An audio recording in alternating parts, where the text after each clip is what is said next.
Ladies and gentlemen, welcome back to the Woody Allen retrospective right here on planettyro.com.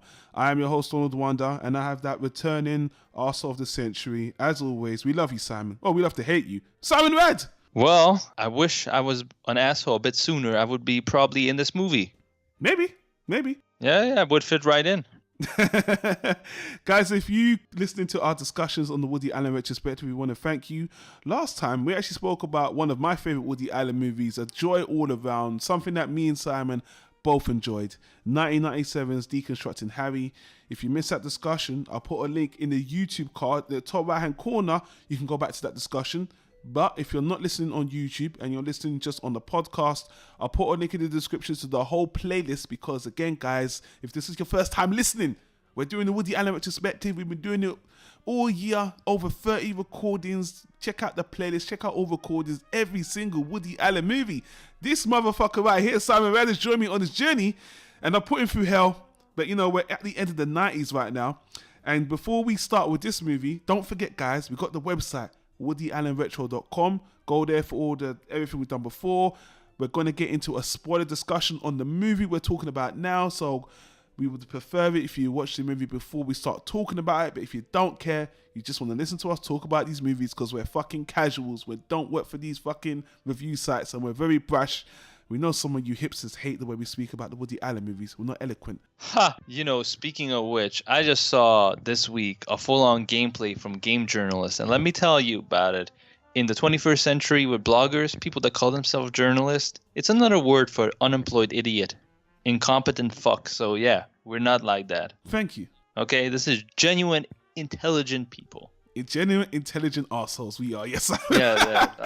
I wanted to say that, but I censored myself. Yeah, well, you're not going to censor yourself when we continue this conversation. So on that note, Simon, can you just continue with getting us into the movie as you always do, and then start the discussion? Yeah, let's jump right in. Because honestly, the 90s are shaping up to be the best Woody Allen decade for consistency. That's controversial. That's already a controversial statement.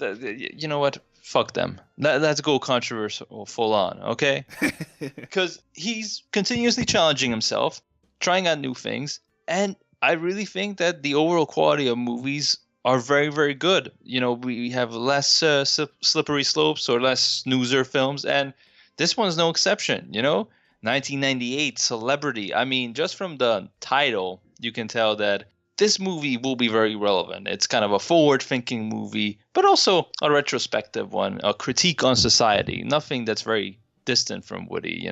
We have seen him talk about this before, and the core foundation will sound very familiar again, which is we have a husband and wife who kind of fall apart, mostly on the husband's end in the beginning, who feels like his life kind of became stale. The husband, his name is Lee Simon, played by Kenneth Branagh. And he just decides to leave his wife, played by Judy Davis. Character's name is Robin. Just if you didn't feel like this movie was 90s enough, I mean, this is the ultimate 90s movie if you watch it. It actually gave me flashbacks to the 90s. But the main plot line is classic Woody. He made that movie in the 70s. He made that movie in the 80s. They fall apart, and they try to experiment with being single, finding a new relationship. And just like Judy Davis actually did this in previous Woody Allen movies like Husbands and Wives. Yeah. Which again is a terrific movie, one of the best, and again made in this decade. But so a retrack of that. But not to say that this movie is by any means a repeat of what he has done in the past. Even though the core plotline is very familiar, the movie stays true to its title and focuses on actual celebrities. So both Kenneth Branagh and Judy Davis's character are kind of prominent in the New York celebrity scene. Both of them come from kind of a writing and an acting background. And then when they get divorced, they pursue careers in similar industries. So Lee tries to diversify his writing because he hated his previous job, which I think was linked to travel, writing about travel. So he's trying to write about fashion, sports, do more interviews, as well as work on his own novel and work on a screenplay. While Judy Davis's character, Robin, trying to find herself again and ultimately, considers maybe working in the television industry. But that's not really what the movie's about. And that's the movie's strength, that it's pushes all that in the background, and we get an influx of very interesting, larger-than-life characters where the real meat of the story comes in, that Woody's technically critiquing society. He's poking fun of the ridiculousness of the concept of a celebrity, that any idiot you put in front of a camera can be famous. And we can elaborate on this more. And I want to hear what were your favorite parts. It's obvious what was my favorite part in a minute. But honestly, there's not much else to discuss. If you like Woody's humor, you will feel at home here. But there are certain things to debate about the film that, you could feel like they were less successful in this one than maybe in some other films. Yeah, I mean, I won't go on and on and on about this movie, because when you guys, if you just look at the box art cover, the DVD cover of the movie, you see all these stars. The DiCaprio, Winona Ryder, Charlize Theron. Once again, an all-star cast, hands down. Yeah. You even see lesser characters that, even, as always, Woody seems to cast people that weren't stars at the time, but later go on to have careers and all that stuff. So I mean, J.K. Simmons has a cameo in this movie. You even reminded me that your boy, your man, your god, Donald Trump. Actually, Jesus Christ, that dickhead. See, that's another thing. Like, one of the first points they bring up is that everything on television, everything in the media is just a farce. It's just a joke. It's just theater, including politics. They just hint at the Clinton scandal at the time with the affair. Yeah. And the ridiculousness of it all and everything. And all I think about is like, wow, Woody, once again, ahead of his time with the political theater and how fake news and just basically being a controversial asshole is going to be more powerful than actually a competent politician in a few years in the age of social media. And then what do you know? An hour later in the film, who makes a cameo? Good old Donald Trump. And you actually forget that there was a time where this guy can be on camera without, immediately triggering a gag reflex. Like, oh yeah, before he went crazy and became the most ridiculously counterproductive person on the planet, the most incompetent fucking president ever.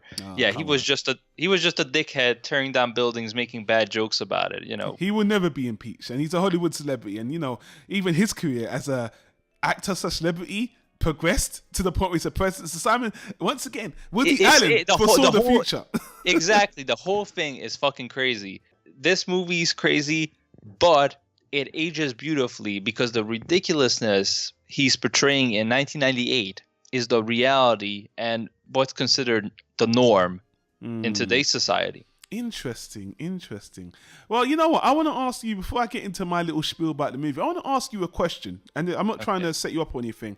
Do you think the black and white served the movie? Because it's been a while since Woody Allen made a black and white movie, and this is black and white.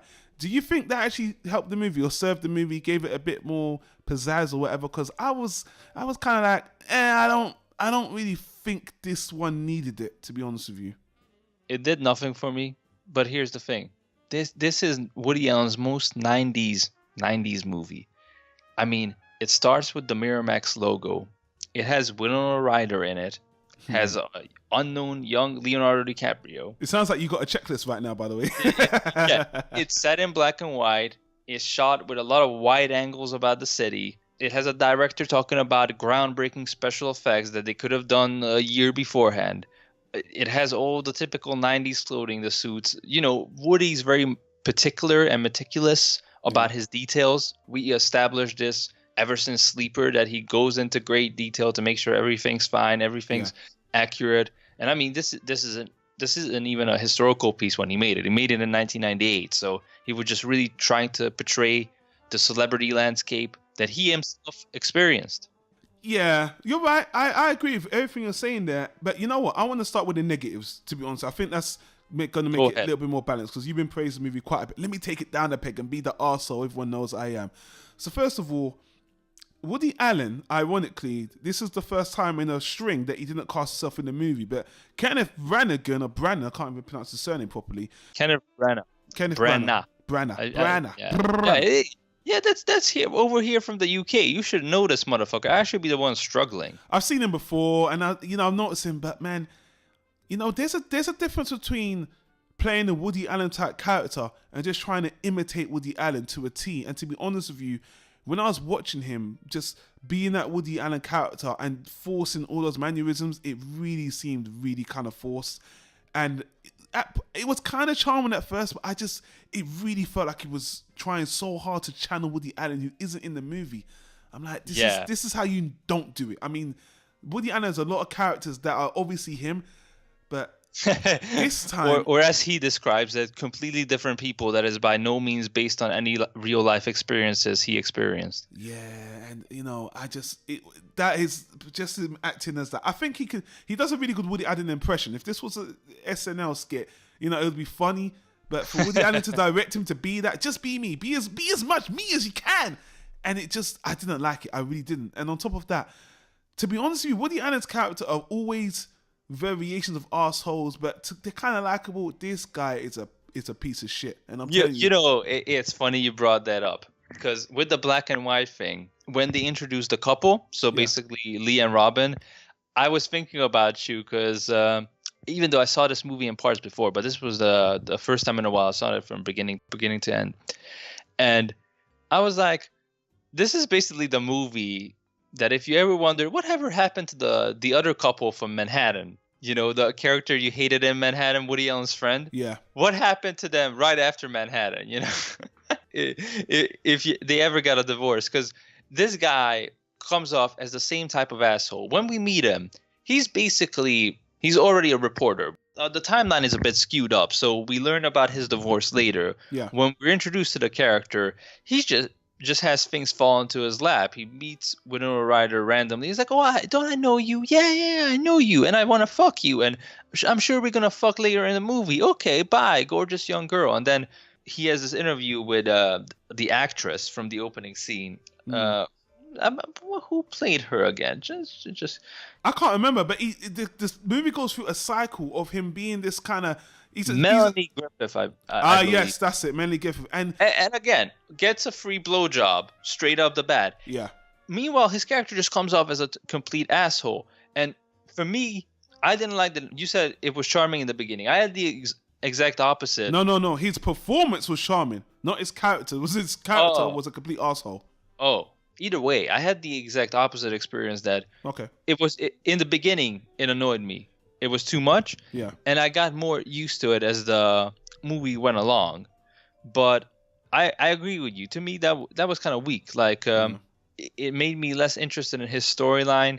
He's an asshole who falls into luck. Like you said, first with Melanie Griffith, then he goes on this little tryst with Charlize Theron, one of my all-time favorite crushes. Who never ages, by the way. Another that's what I was gonna bring up. That let's get back to that, because I want to jump ahead a little bit before we get back to that. So, and then obviously he has this whole thing with DiCaprio, and then at the end it tries to come full circle. The only thing I appreciated is Woody Allen, but he does it all the time. Woody Allen gives him not a bad ending, but a kind of, he ends up kind of not losing everything, but it kind of ends in a way where he's got some perspective and it's all meaningless. And Woody Allen has so many movies where he ends up being the only one out. You said this as well in Husbands and Wives, where he went through all this stuff, but he ends up being the only one out. So crimes and misdemeanors. Yeah. So are you meant to feel like, it's less than... At the end, I just thought that, you know what, you're just an arsehole. But putting him aside, because he's only part of the movie. Look, man, Judy Davis' character, honestly, Woody Allen, he's actually typecasting her, because she's doing the same thing for the fourth time. I thought that was Mia Farrow, to be honest with you, especially in the beginning. Like, they introduce her character with a friend there at some religious resort. Yeah. Where again, one of the funny bits in the movie, Woody Allen pokes fun of Christians, and that's always hilarious. So they're at this Christian rehabilitation center, apparently, and they're talking about how she got so upset about her divorce that she contemplated hiring a hitman. And I'm like, that sounds like Mia Farrow. Yeah. In fact, this whole movie's, at least the first draft of the script, just appeared like something Woody may have written in the Mia Farrow days and never got around to making, and now revisited and rewrote it a bit. Yeah, but Judy Davis gets to play this role multiple times. And here's the thing about Judy Davis. Her character is losing her shit to the nth degree, swearing left and right. And the scene happens again, the scene where, he's talking to Kenneth Branagh. Just tell me who you cheat. Just tell me. I'm not going to lose my shit. I'm not going to lose my shit. And then what does she do? She loses her shit. I'm not saying that she's not justified as a character. I'm just saying that I'm looking at Woody as a director that I hire her because she does these really neurotic, losing her shit moments, which is really good. Once you've seen it, that in the first 3 movies, she can really do that well. But I actually want to see her do a different role, and Woody's been casting her doing the same thing. And this movie does turn a little bit because her arc turns into yes, she's betrayed by her husband for the 4th time as a character again and again and again. But this time, she meets Mr. Perfect again, which is a fantastic actor, which we spoke about in Alice. Oh, Joe Montega. Yeah. Who I believe Woody Allen actually wants to have sex with that guy because he always casts him I don't blame you saying that. Yeah, he always casts him as a knight in shining armor. To a T this time, to a perfect T to this a time. Perfect T. And that's why I thought that this was a Mia Farrow character recycled. And I agree with you. And I actually liked that arc where, she had to learn that, sometimes things can just turn out too good to be true. And I like that. I thought that was decent. But to be honest with you, I don't mind seeing that arc. But I just thought her as an actress should have just done a different role because I've seen her do this so many times. And that she was a bit underutilized, right? Definitely. As an actress, I just think I've seen you do this before. I just want to see something different. But as a character, she probably had the most interesting part, not as hateable as Kenneth Branagan's part. But man, the rest of the actors, some of the bigger profile actors that you might be watching the movie to see, I wonder what Leo's going to do. I wonder what Charlie's Theron's going to do. They have very small arcs. And because they were all very young. True. They weren't established, except for Leo, who was climbing. He was really climbing. By this time, he had made his biggest, already done Titanic. Yeah. I think it was the same year he did the beach. Was that 2001? But either way, he was. It was between Titanic was 1997, so that's when everything really started, propelling him to as a leading man. But also his boy Tobey Maguire was in the last movie, so they were gonna make this happen, but. Yeah, you're completely right. In closing, I would say, yes, she is underutilized, but her character is overutilized. Like, I think less would have been more of her. True. Because we've seen this character so many times before, and we don't need to see her go through the same predictable arc. The whole point of her character is that she starts off very bitter, which we've seen before, but then goes through a transformation and actually benefits positively from the separation. From going from an unhappy marriage to really finding herself and opening up to new experiences and becoming a different person. And then you get that Woody Allen ironic ending that kind of reminded me of, I guess, Crimes and Misdemeanors in a way, where one character goes through a certain journey and ends up more miserable than you think. And the other character that had more difficulty coping with the situation during the same time frame comes out better. I mean, in Husbands and Wives, the twist was that after the breakup, she actually got back together with her husband and they reconciled. And that was interesting. In this movie, again, she finds Mr. Perfect and has to accept that she's just got that luck and she needs to accept it and she's the one that's bringing it down. So those two things, but again, I just felt like I've seen you do this idea before. It's not different enough, but I don't want to focus too much on these two, but these two characters, the kind of this husband and wife, they're the thorough line to the movie, and every other character is more or less a cameo. So let's talk about the other ones that had a little bit of spotlight. Now, as for Charlize Theron, I wonder if she would watch this role now and be a bit upset because she's having fun with the role, and I know in this feminist age, maybe now people, she's just a sex idol, and she, she's not acting. No. Look, she's having fun with it. I'm just saying that she had a good role. You basically talk about my favorite part of the movie, because let me tell you, up until that point, which is the first cameo scene, right? So we established through flashbacks who Kenneth Branagh's character is, and we got his crucial scene, which was he went to his, I think, class reunion from high school, and he says, "Never do it," which I'm like, fuck yeah, never do that fucking shit. Yeah, it's the most depressing thing ever. And he sees all his old friends and classmates got old, they live miserable fucking lives. And he was very judgmental, and that was a point of him turning into an asshole. That was the birth of the asshole, by the way, that point. See, the reason I brought that up, because to me, that's when he became a likable character from being. Of course. Because I could see you there saying, look at all these motherfuckers. They look like they're dying. I don't want to be that guy. I don't want to be there. And my wife, she's a piece of shit. She ain't motivating me. We had sex for weeks, and he just realized, I need to fuck a hot bitch. I need to fuck that bitch over there. That's what I need to do. So I'm not surprised you love that shit. Because you're an asshole. Well, maybe I am. But to me, that's when the character became real. Because at first, you just saw this guy who, that's the thing. I thought maybe they should have gotten somebody a bit more.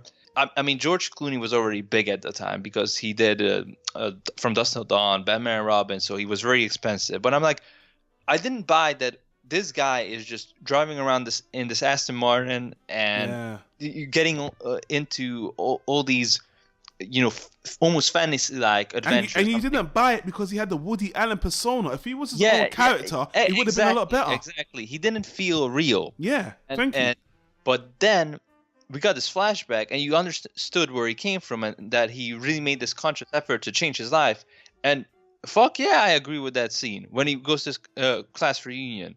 I mean, I had the same experience my first day in class. I had the same thoughts. I'm like, fuck these guys. It's not the fact that he had those thoughts, because there's so many movies about midlife crisis. You realize that, I'm just not happy. So that was fine. It's just that through the movie, he goes through the same cycle of, as soon as he sees a hot chick, he just keeps, he falls into lust repeatedly. He's an opportunist. He just seems like an overall arsehole, and he doesn't really seem to, at his core, he just seems to be chasing a dream, chasing fame, chasing something, and it doesn't seem legitimate. He seems kind of gone. You're right, and that's his overall character arc. That at first he appears to be overtly lucky, but then his bad luck kicks in, and nothing seems to be working out. But I guess once again, even his character is a bit too much in the forefront. Because let me tell you, when we get to the fashion show part where he's just attending the fashion show as a rider, and we see the models, and we see Charlize Theron. God damn, she steals the movie. I mean, I was mildly entertained up until that point, but when she comes on, I'm like, I can watch this movie forever. I can just watch her in black and white as this character. Can we just pause and put on little sexist warning right now? We're gonna drool a bit over Charlize Theron, because as an actress, let me say this for the record, I'm a massive fan. I've actually seen all of her movies. Even one of my favorite Charlize Theron movies is a movie everybody hates. It's a movie called Sweet November, which is a rom-com with her and Keanu Reeves, and people hate that movie. I love that movie. I love that movie too, and people hate that movie, and I understand why, but obviously Devil's Advocate. I love that movie too. Of course, that's a fantastic movie. Everyone loves that movie. But I just want to say, when you see her in this movie, and she is very slim. This was her at the peak of her modernness. She's put on weight now, which is good, but she's really thin in this movie. Screw that. You know what? She might be thin for herself, but this is 90s models who were thick. Sure. Like, this is what I grew up as a kid, like on Tyra Banks and Naomi Campbell and all those guys. And I mean, she looks so beautiful. And but people say, so she's just hot. No. It's the way she carries herself in the movie. That takes skill. That takes it's a performance. It's clear that she's not just eye candy, and that's the thing. Because when I was watching the movie, I thought she sees us now, she's probably going to be upset, but that's not it. Because funny enough, Kenneth Branagh thinks he's gotten a bit lucky, but she's using him. And there's one scene obviously I always bring this up, guys. There's one scene where she's at the party, and there's this black guy that gets a hold of her. And then he gets his way with her, and that's one of the first times I thought that was a big actor, but then he was just like an extra. But that guy, the inner party, that's one of the comedic parts where he leaves her for a moment at a party. He wants to have sex with her. He keeps wanting to take her home desperately. Yeah, but she keeps wanting to make these pit stops. And there's one scene where she's dirty dancing with this black guy, and he's kind of watching kind of women where it's classic Woody Allen. When you see that as classic Woody Allen comedy, he's done that multiple times, and Charlize Theron owns it. And obviously, the bit where that arc ends, that Charlize Theron arc ends, is where she's finally going home with him, and he's so intoxicated he drives into a glass wall. He drives to a shop wall. And that's actually really funny. I thought that was actually really funny. And again, great acting, because you think that Charlize Theron's character would just continue to be crazy, but she actually turns real and she's like, what the hell is this? I need to get out of here. Exactly. And that's why I love that segment, because when it opens up, it's, again, very dreamlike. And you're like, oh, here we go again. This guy just got a random blowjob from some actress. Are we going to have him hook up with Charlize Theron now, who just looks, she looks like 100 out of 10. Yeah. Usually, when I hear the word marriage, I teleport like Goku, but I would marry her just based on that one scene. I would be like, I'm done. Yeah, let's do it forever. The only negative I could say about her is that in this point in her career, you wouldn't really think she's got acting chops, because she's just playing a silly character here. But to see her move from I know what you mean, but I a bit disagree, because she has to do a lot in this movie with very little. Like in her whole introduction, she doesn't even have dialogue. Then she says very few things, and she has to really sell who this character is and really sell this kind of irresistible nature, but also kind of that she's a pain in the ass as well. And so I think hindsight is 2020. I think you're hypnotized by her ass, because I love Charlize Theron. I think she's a fantastic actress, but in this movie she didn't have a lot to do. But what she did do was good. But it was mostly just sexual stuff, which again, I don't know, man. Because here's the thing: the reason why I brought out the fantasy element, because it starts off as a fantasy, but then it becomes real when he actually has to spend time with her, and they're going into the several locations, and that's when Charlize Theron really sold me on these characters. Because trust me, I dated these girls, the girl who behaved exactly like her. They're just as crazy, just as moody, just as flaky. One moment it's like, I'm hungry. The other moment it's like, let's go dancing. The other moment it's like, I want to go home, I'm exhausted. The other moment, oh, hey, how are you? I haven't seen you in ages. They're usually either an actress. It's kind of a stereotype, though, is what I'm saying. But I know these girls. I dated these girls. Seriously. Like, either an actress, a dancer, or a waitress who wants to be an actor or a dancer. Like, those are the three categories. And they behave, going out with them, that's when I could really identify with Kenneth Branagh's character. Because you really just at these parties where they just seem to know everybody. And, every 5 minutes, you're trying to have a conversation, right? But every 2 minutes, somebody just walks over, starts yelling like, "Hey, I love you! I haven't seen you in ages," and then they just walk away. I'm like, "Wow, I thought you just got reunited with your long lost brother or something, but apparently with just some random guy you met once." So wait a minute, actually, wasn't this made at the same time as Devil's Advocate? Same year, right? 97? 98, 97. Oh, so it was the next year she got. Okay, cool. Yeah, but close enough. Sure. But yeah, so to me, she actually did a lot. Like, her character went from basically walking off of the cover of Vogue magazine to actually a real person that I could immediately identify. Like, I know this person inside and out. I've been with this person. I have to be harsh, Simon. If I saw this role, I wouldn't think to myself, this girl's got acting jobs. I think that was a good character, but as an actress, I wouldn't see her future. I'm just putting, and hindsight is 2020. But whoever did see that, whoever saw that, that's why I'm not a casting director, but whoever saw that, obviously they did well to cast in Devil's Advocate, all those other movies. But from this movie here, being harsh, I would have not have seen that, personally. I don't know, man. I think just working with Woody Allen gives you credibility, because he worked with everybody. Definitely. That's one thing we established in this retrospective, especially with his 90s films. I mean, the casts are amazing and a lot of young talent. But hey, let's move forward, because we're running out of time. We got to get to your boy. We need to move on. Yeah, so we all know that Charlize Theron was amazing. Yeah. I think. Whatever. Fuck you, Leo. Let's get to your boy Leo, the king shit. Where everyone might even come to see this movie. Well, I also want to mention that. Yeah. Okay. Even though his character gets a bit more realistic in that segment, right after this, Lee hooks up with is it Vivica Fox, who again, this is after. What was it? GoldenEye. So again, after Charlize Theron, he hooks up with a damn Bond girl, and Vivica Fox again looks amazing. 100 out of 10, 200 out of 10, and she's really good for her. And you guessed it, it ends up with him meeting up with Winona Ryder again, and discovering that he just needs to cheat. It's just like, it's not good enough. And Leo's segment, which is great, and he should have been in the movie more, because he's more interesting than the main storyline. He's top billing. This movie could have been. I know.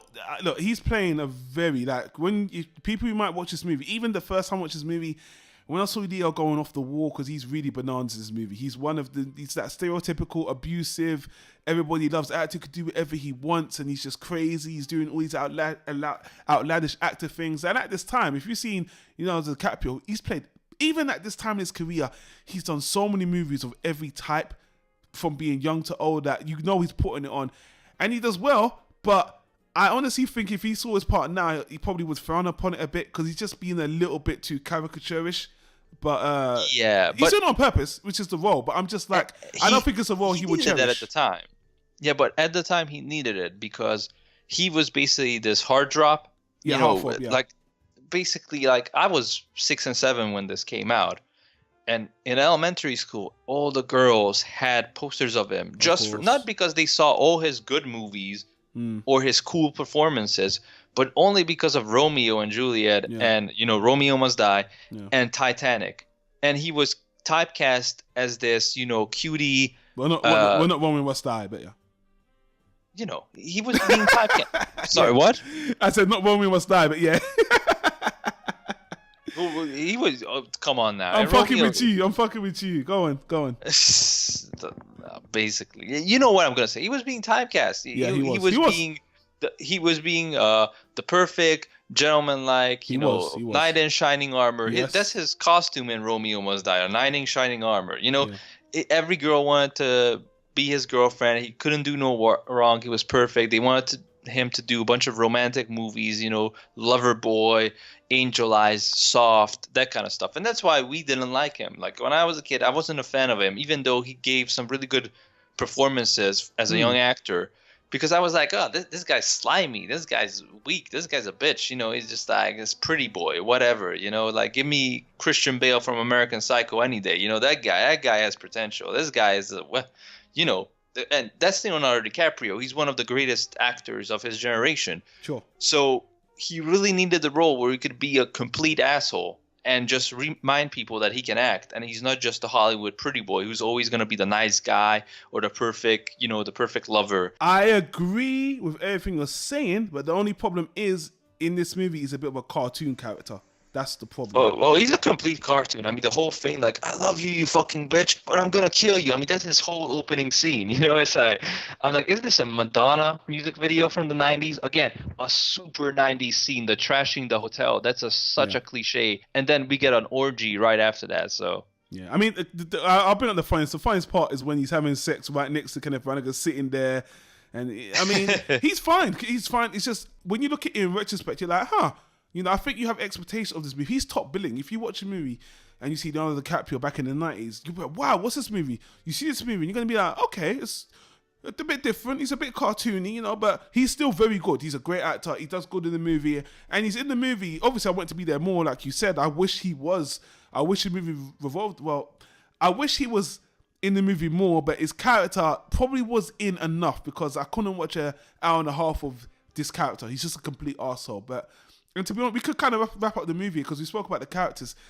To be honest with you, this movie is more about characters and what they're going through rather than the actual narrative, because they all meet each other and you meet all these individual characters, and just you got the husband and wife who's the thorough line, and you've got all the celebrities they meet. Yeah. And Winona Ryder's character just at the end, I mean, we could talk about it a little bit, but she's just that he thinks he's found that diamond in the rough. He has this whole monologue to her that you're the woman I wrote about. Again, another Woody Allen thing where he's got all those lyrics, which is really cool. But that tells us shit, obviously, because it's realistic. Yeah. So I like that. But by the end of it, I came away from the movie. Honestly, I came away from the movie just like feeling like Woody. This was kind of Stardust Memories to me in the way you got a perspective on something which you're saying to the audience. And I didn't really feel good coming away from the movie because as a story, it felt just like I was watching him show these characters that were a little bit cartoony. And again, I was expecting things from the actors. Leonardo DiCaprio, Charlize Theron. I didn't get what I thought I was getting. I got kind of these 90s caricature characters. And by the end, I was just kind of like, this movie's kind of whatever, Woody. And here's the thing. That character, Kenneth Branagh's character, that was Woody Allen. If Woody Allen played that part in the movie, it wouldn't have made a difference. Like, him not being in the movie, it wouldn't have helped the movie anyway, because he's done this 100 times. So it felt like, to be honest with you, I know you're going to be surprised when me say this, it felt like another Stardust Memories where Woody was trying to say something from his perspective, of his experience about something, and to me, it didn't resonate. It was really? I thought that you ultimately liked the movie a lot better. Yeah. Nah, I was kind of like, I know what you're doing with this. This is that Stardust Memories again. I know what you're trying to say, but I don't really like it. I get it. It's not as convoluted. It's very straightforward, and it's black and white as well. I'm like, there's one thing in this movie, there's one change in this movie I think would have made this movie a whole lot better. Because honestly, the fact this is the 90s, hurts the movie. If this was actually like a 50s movie, that 60s movie, it's a period piece movie, I think it would have helped the movie a lot more, because then we got a lot more dazzle, a lot of this pretentiousness of these people. It would have fit more of the age. But for the 90s, I was like, really? This seems a bit like a bit of fiction. This seems like you're purposefully drawing these characters a certain way. It seems like you kind of taking the piss out of people again. So, But here's the thing. Like, you say they're caricatures, but these are the people we deal with today. Charlize Theron's party girl character, people make careers out of that. No, they're there. My problem with the movie is not that they're just... All right, you're right. They're not caricatures. I will say that. But the problem is, he's focusing on these negative people. Like, everyone he focuses on this movie, they're all negative kind of stereotypes. And although they're real, they're all of one kind of ilk. They're all ridiculous. They're all greedy. They're all selfish. And sure. So it's kind of like, there's no balance to me. But at the end, I know what you're saying. But at the end, Judy Davis's character, she becomes a celebrity. We see her journey on how she got there. And we close the movie with her attending this premiere, which, again, very Stardust memories that we end in a theater. Exactly. But, she's attending this premiere and people walk up to her like, you gave me so much hope. I love your show. You put me in a good mood. I really look up to you. So it kind of shows you the positive aspects of being a celebrity, that you become a role model or somebody who gives people hope and makes them happy. So her character arc is good in that. But again, you would need less of her, because if you've seen previous Woody Allen films, her introduction is quite typical. We've seen it all before. We've seen this actress play this character before. So by the time we get the payoff of what she has become, to see her transformation, we spend too much time with her just going through the motions of, I'm single, I met this really nice guy, but he's going to do something and it's going to mess it up for me. I'm like, if you really want to explore this storyline, Woody, you should have either put it in Alice, which is a movie made in, like 1990 with Mia Farrow, or I wish he would produce more films, produce a film, get a female director and a predominantly female cast, and make a female romantic movie about somebody going through their character arc. Because over here, the character was way more interesting towards the end. So I wish we could just skip to that. Have her in the movie less, have more of the celebrities in the movie like come back and see them from maybe a different perspective or a different environment. And by the way, I should also say, I think this movie was like nearly over an hour and 45 minutes. It could have been trimmed. You could have trimmed 20 minutes off, because they're going from A to B. A lot of it is just them going to the places, and it does drag a bit. It really needs. It could have been trimmed down, so it really waned on me. I actually had to watch it twice because I fell asleep, because it just... I know what he was trying to do with the movie, and I do appreciate it, but to me, this was another Woody Allen. This was kind of personal. I felt like this was a personal movie. He was trying to say something personal, lots of memories. It came off more as him trying to say a lot of things with a lot of characters and narrative. This is not a typical movie, in my opinion. And I got something to tell you about the user feedback about this movie, because the user feedback is pretty harsh. But I'll let you wrap it off. I'll let you wrap it off if I tell you about that. Well, I'll say this. Charlize Theron, freaking amazing. I don't know. I don't know if I mentioned that before in this review. I don't think you mentioned that once. No, I don't think I forgot to bring it up. But overall, I like this better than Stardust Memories. I see the comparisons. Sure. I think the repeat of the husband and wife separation dynamic hurts the story. I think one of the great things about the previous film was that it was just focused on, what was his character's name in that, Sam? Deconstructing Harry, right? Yeah. So Harry's character, that it was just him. He started off as an asshole, but then we learned about where he came from, and the whole focus was on him. Here, because we got a split between Robin and Lee's character just comes off as an asshole, and if you don't have that kind of appreciation for some of his scenes like I did, he just continues to be an asshole, and he does assholish things throughout the film, so there's not a whole lot of room for redemption, and in the end, he's not supposed to redeem himself anyway, because he fucks himself over. So that deteriorated from the celebrity part of it, and I think it's a good movie. I enjoyed the film, but what keeps it from greatness is that there was a lot of opportunity to play around with the celebrities. I would have wished that the different celebrities would have interacted with each other, that there would have been a moment where they come back towards the end of the film. Even something like Mighty Aphrodite had that nice wrap up where we actually got to see each character have their storyline wrap up in a mini montage at the end, which really surprised me. I'm like, that's really nice, Woody. I'm glad you did that. It made the comedic scenes and these one-off supporting characters that just came and went from the story actually matter, and we got to learn what happened to them, and it kind of wrapped everything up nicely. I wish he would have done something similar, because most of the interesting celebrities are missing at the end. The only wrap-up we get that the director from the beginning opening scene of the film gets to attend the premiere of his own film at the end. So I'm like, okay, that came full circle, but that guy wasn't in the movie beside those two scenes. So really, that doesn't give us anything. I wish we would have seen everybody else come back, interact with each other, have more clever crossovers to make these characters and world feel more alive. Yeah. Instead, it was a peek in the window, and then the window closed, and then we're back to, well, I guess Lee's life sucks because he's a dumbass. I think he could have fixed a lot of what you're saying if he did made a period piece and it kind of distracted you more with great cinematography of Hollywood and stuff like that. This was the cinematography, when I'm talking about location-wise, you're really just going to parties, going to places. You didn't really enjoy the landscape like he usually does in his movies. You just focus on the characters and where they're going and what they're talking about. I think there could have been a bit more distraction with locations and the spectacle of Hollywood. And he does that a lot in other movies, and we're going to get to Midnight in Paris where he does that as well with the country. He didn't do it in this movie, which again, because he wanted to focus. He gets better with the Woody Allen Surrogate characters, though. I think in terms of directing actors, later on where actors kind of play a role that he would traditionally play, I think that gets better. Yeah. And we may disagree with the period piece, because one of the best things for me about the movie is how he predicted celebrities today. Like what he did with the 90s, observing what went on with the 90s. I feel like all the celebrities today, are like that, are this ridiculous, this freaking craziness, this running theme that really ever changed though in Hollywood? Yeah, well, because we lived in it our whole lives, we don't notice. But for people who came from the 70s, like Woody, they saw this kind of decline in values, and now here we are. He's like he's been preaching about it for ages, and again, that's what I'm saying. He touched on this on Stardust Memories again, so it's like he does Stardust Memories, but come on now. The only thing Donald Trump says in the whole film that I'm gonna tear everything down and then try to build something, and then he doesn't even get to show it because everybody knows he's full of shit. So I'm like, that's exactly what's going on right now. Yeah. He's tearing down the damn White House. That's the building he's tearing down. So Woody is some twisted irony, predicting the future.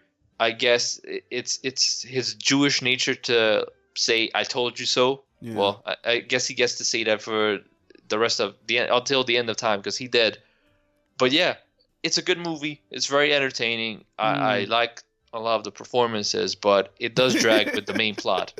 Well, I tell you what, Simon, you might be surprised to hear, man. This is a movie, man. There was another movie. I can't remember what it is. One of the other audiences we spoke about where people really felt like they got missold on this movie. Because number one, when this movie was coming out, and this is what my research shows. You know what? First of all, let me just get this out of the way. Rotten Tomatoes, one of his lowest movies, in the low 4s. Like rotten by critics, rotten by fans, same thing on IMDb. They do not like this movie. And a lot of it has got to do with expectations. First of all, when the movie was coming out, obviously they heard the stars that was in Leonardo DiCaprio, the Rider, hits the 90s, and they were expected. The movie's called Celebrity. It's going to be a movie about Hollywood. Then your main two actors are not as widely celebrated as the other characters you got, who end up just being cameos. Then the movie itself is another critique on the industry, which people did not like in Stardust Memories anyway. So he does it again, and people just thought this was very pretentious. And the reviews I read, people hated this movie. I was so surprised. Like, to be honest with you, I remember watching it back in the day. I was, I saw the cover for this movie, like, wow, all these stars. I watched the movie. This was nothing like I was expecting. So people went to the theater. This was not the movie they signed up for, or they hated the negative characters. They hated the stereotypes. Woody's trying to say something. They didn't like it. Again, this was another Stardust Memory to a lot of people. The only difference is there, he directly attacked the fans. That was a running gag in that movie. This time, not so much. But it didn't make a difference because people did not get what they wanted from this movie. And they show that because the legacy of this movie is not very good. And a lot of the Leo fans, especially the Leonardo DiCaprio fans, they did not appreciate this movie, and you can probably tell why, because he's a fucking arsehole in the movie. So, and like you said, he was that heartthrob, and this movie is the complete opposite. So people really do not like this movie, and I was surprised how much they didn't like it. To be honest with you, I don't think it works. I don't hate it. I don't think it works ultimately, but I can see why this is not a crowd pleasing movie, and I'm actually surprised how much it's hated though overall. Well, what can I say? As usual, people are wrong. And that's kind of what the movie's about. Declining values. You weren't saying that in Star Wars movies, though, were you? No, because Star Wars is a shit movie. But, again, even Leo's character says it directly to the fans. Most of the scripts I get are bullshit. This is real. So there you go. That's your explanation. I don't know what to tell you. I bet they didn't like that either. The movie could juggle characters better. And it really could have toned down for Woody Allen himself, the cliche husband and wife plot line. That was really like dragging on and made the movie actually kind of feel long in places. But other than that, I think it's a pretty good movie. No, we tend to disagree, but guys, let us know what you think in the description down below. I don't know how this turned out to be our longest review for any of the Woody Allen movies. This is really weird to me, but I don't feel like there was a lot of fluff there. We had a thorough discussion, probably more than we need to have about the movie, but either way, it is what it is. And guys, again, if you're listening, you completely disagree with me. If you got me too harsh, I don't think so, because the masses have slammed this movie, or, you think me and Simon are completely off base, let us know in the comments down below. Simon, I'm going to let you go, but as always, I'm going to say thank you for joining me on this one. Okay, I'm glad to tell you you're wrong. I mean, that's kind of like my second job now. So you keep saying it as many times as you want, but the legacy of this movie is what it is. So guys, thanks for watching. Thanks for subscribing to the channel. If you're listening to us on the podcast, you can subscribe. We've done all the other retrospectives. I've already told you guys how to follow us. The links will be in the description down below. And guys, we will see you on the next recording. Bye.